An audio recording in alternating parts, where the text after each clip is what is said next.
Hey everybody, welcome back. I apologize for the one part for two comics. I just wanted to make my point known for Walking Dead, and I wanted to talk about Superman for a bit, even though Action Comics is so glad Lex Luthor is going to be gone after 899. Moving along, part 6 of 6, Batman Beyond.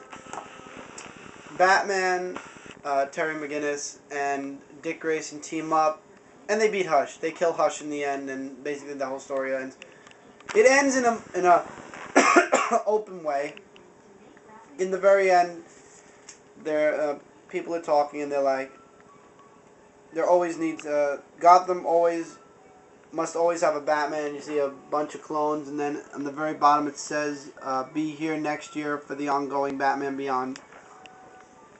No. I was gonna say, are you gonna be the next year? I read your mind and I read a few people's minds. No, I will not be getting Batman Beyond. I bought the mini because I was nostalgic because of the cartoon and because I had faith that the comic would be good.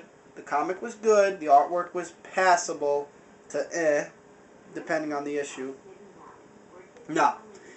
I won't be getting the ongoing. Would I recommend this series? Sure. It was pretty good. It was pretty good. I liked it, but I won't be getting Batman Beyond starting January. So you're saying out of all the Batman, which is many, out of all the Batman titles, no. Out of all the Batman titles starting next year, what I will be buying is Batman: The Dark Knight. This I won't be getting. This the ongoing of Batman Beyond I won't be getting. No offense to Grant Morrison fans, but I read. And for those of you comic cover art fanatics, January there are going to be comics where it says Batman Beyond, and then it'll show a picture of Batman and then a symbol. For those of you who saw the solicitations for January and February, you know what I'm talking about. Every comic book is going to have a character and then their symbol above them. It's like a New Year kind of setup. Batman has like 8 comics. There's 8 different bat signals. It kind of seems he lost his direction in all those 8 directions. Okay, really short. DC Comics presents Young Justice number 2 of 3. I believe of 3. I'm hoping of 3 because they're pretty expensive. It's a 100-page compilation of 3 different stories. In this issue, you have Young Justice Secret Files number 1, or Young Justice Secret number 1, Young Justice Secret Files number 1, and Young Justice, I believe it's No Man's Land number 1. I'm going to make sure though, I don't want to be wrong. Young Justice in No Man's Land number 1. Once again, the main focus is on the 3 characters on this cover. Superboy, Robin, Tim Drake Robin, and Impulse at the time, not Kid Flash yet.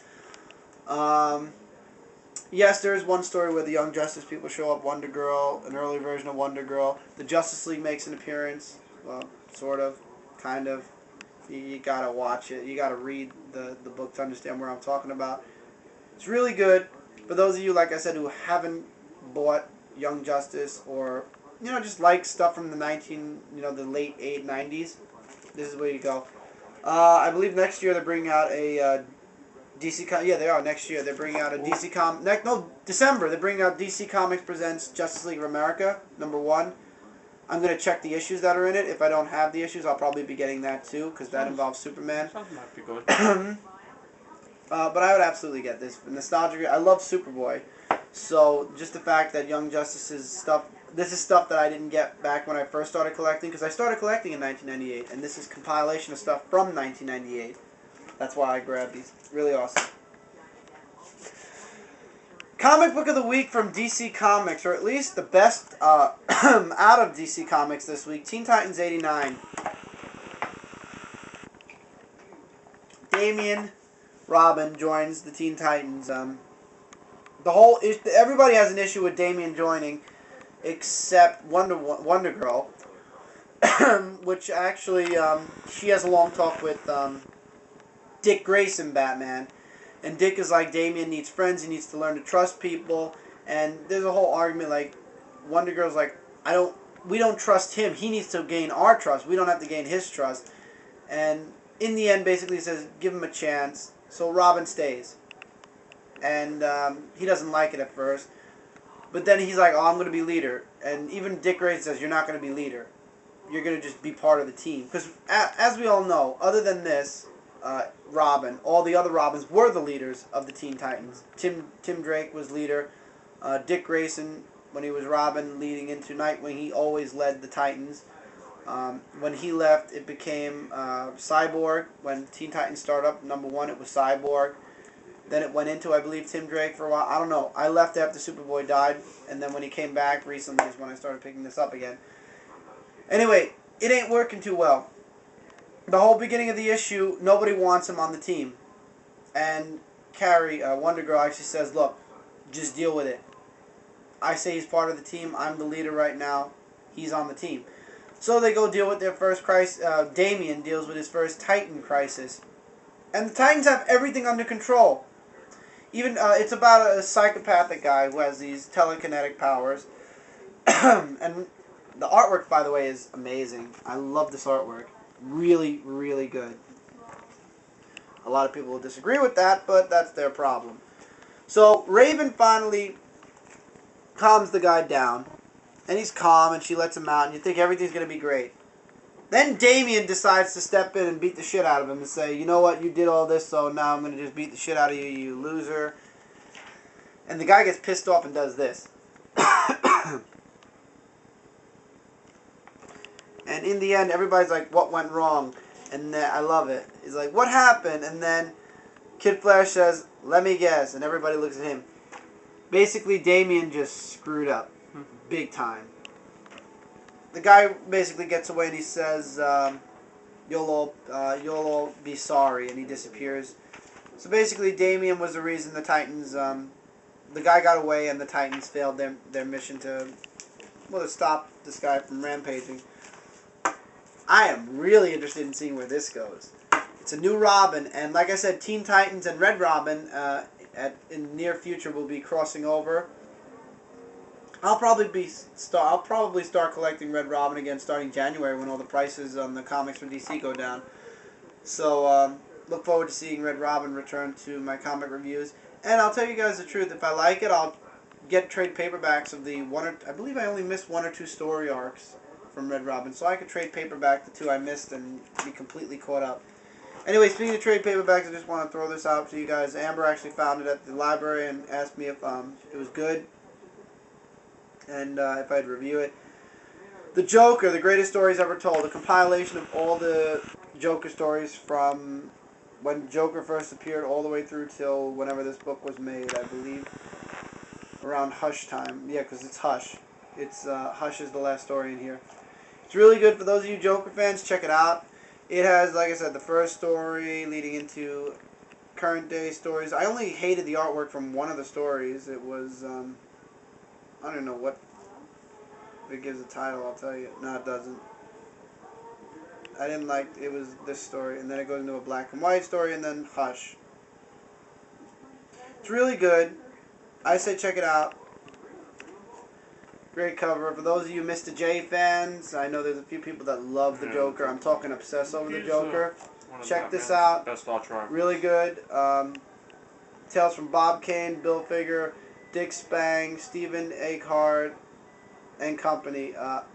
Alex Ross is here. Jim Lee does stuff here. And Tim Sale does stuff here. Many others. So check this book out for those of you Joker fans. Just wanted to throw that out there. Since Amber got it, and I wanted to let you guys know about this book. Really good. I, per se, am a Superman. Lex Luthor is like my arch nemesis, favorite arch nemesis kind of person. But the Joker's pretty cool too. Like I said, I read through that book. Check that book out. Really good. Okay, first book of the week from DC Comics, Teen Titans 89. Pardon my cough. Like I said, I'm still getting over my cold. Check it out. Teen Titans have been great ever since, well, this new story arc is really good. And Damian is adding that little spice to the Teen Titans now, which they need a little bit of a kick. I still don't like what they're going to do with Superboy and Cassie at some point. Young Justice, #2 of 3, I believe. I'm guessing, anyway. Really good. For those of you who are collecting Young Justice in the late 90s, check it out. Especially if you're a fan of any of the 3 people on this cover. Because it's really about Superboy, Robin, and Impulse. Even though it says Young Justice, it's mainly about those 3. Because they are basically Young Justice. Batman Beyond 6 of 6. It was a great miniseries. Doesn't make me want to get the ongoing series, though. The artwork is passable, but I really don't see too much. Especially because this is a possible future for Batman, not a definite. or at least I hope not a definite. Action Comics $8.95. I'm waiting. I'm getting it just because I'm a faithful to Superman, but I can't wait for $8.99 just so that when 900 comes around, God please, Superman might come back. Walking Dead 79, of course, awesome as always. Second comic book of the week, Amazing Spider-Man 649, next issue, new costume. See how that goes. Fantastic Four 585, countdown to one of the deaths. Number 2. We're at number 2. One more to go, and then there's a death. Pretty good. The only other good Marvel comic of the week. X-Force. Uncanny X-Force number 2. The story's losing interest. I'm losing interest in the story. It's just getting pretty... Stay the fuck away from Ultimate Spider-Man 150. It's a short story that's about maybe 20 pages long, and then the rest is a bunch of copy and paste bullshit. Osborn number 1. 50-50. Zealous Criminals, Norman Osborn. You're a Norman Osborn fan, you're going to grab this. I'm grabbing this because I have the extra money to grab maybe one miniseries, so I want to grab this. Spider-Man Magazine 14, a good read. God, this cough. Hopefully by next week everything will be better. So yeah, like I said, stay away from that Ultimate Comics Spider-Man 150. Brian Michael Bendis is just trying to milk you an extra $3 for this book. And, yeah, so that's this week. Next week's a short week, guys. I apologize. There's really nothing that of interest in me next week. But there is a new comic starting up next week that I'm sure a few people might be interested in seeing. And, like I said, Dark Wolverine will also be in the next issue. But I have a feeling in the coming year I'm going to be dropping X-Force, then X-23, and then Dark Wolverine, and then possibly even Wolverine in that order. All depends on the stories. Yeah, I'm just the whole Wolverine goes to hell thing. I'm not interested in any of the stories Marvel's throwing out for any of the new Wolverine and X-Men titles Used to lately. be really good too. Wolverine and X-Men. I just hope my review doesn't go to like maybe 4 comics from Marvel and then the rest all DC, but what can you do? I'm not going to buy shit anymore. I'm sorry. When Marvel gets better, then we'll talk Marvel more. Everyone has a different opinion. Fire Michael Bendis. Bury his career. Alright guys, see you next week for a probably short comic review. Check it out. Check out my site. We'll be doing a Spider-Man Superboy show. Hopefully that'll be up after this review. Right after this review. I'll be editing it as we speak. Or as you're watching this video, I'll probably be editing it. And yeah. 3 more weeks until the new year. Or 4 more weeks. 4. 4 more weeks until the new year. Is it 4? Yeah, 4. Then we start all over again. Catch you guys next week. Or soon. Or any of the two. Later. And from Amber, I'm sure she says piece of Yeah, chicken grease. She's course. dead Piece of asleep. chicken grease, yeah. She's dead asleep in the room next door right now, probably. Somebody has to say it. Somebody has to say it, yeah. 'Cause she'll kill me if I don't. You say it. I just did.